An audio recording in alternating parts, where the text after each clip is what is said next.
In our video today, we'll talk about how to create parts that can be 3D printed easier. I had a student send this one to me, and it's a great idea. It's a moon for part of their automata project that they're going to do.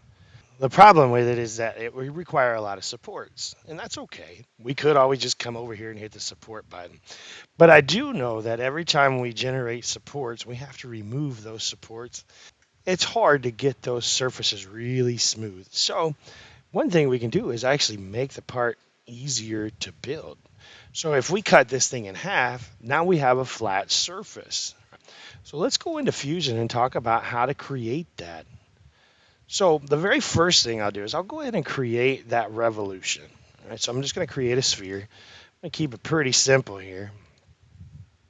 Use my line tool and just kind of draw a line right down the middle.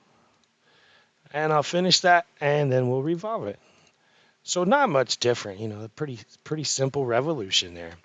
Now, to make it a split body, and that's what we're going to try and do, we're actually going to come up here, the icon for split, and I am also going to open up the origin tab. So right in here, I want to just kind of open that up a little bit.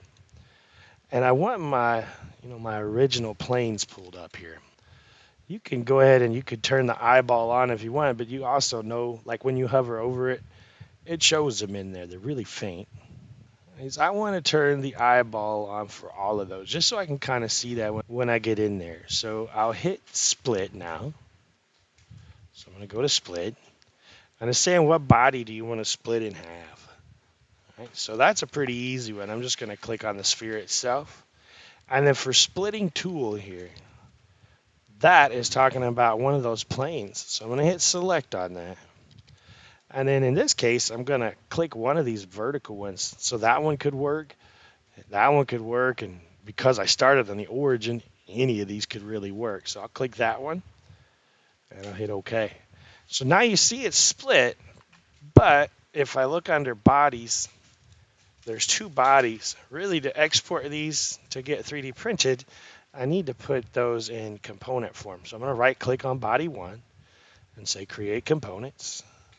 And I'll click on body 2, Create Components from Bodies. So there they are. Now if I drag these things, they're separate pieces, okay? So now I can right click on component 1 and say save as mesh. Set my settings. I think the defaults are going to look like this. Something like that. So I'm just going to change it to either STL is fine. And because we use Prussia's, we set to millimeters. It depends on what your printer does. And you hit OK. And it will export that file as a mesh file. And then you can pull it into whatever slicer you want.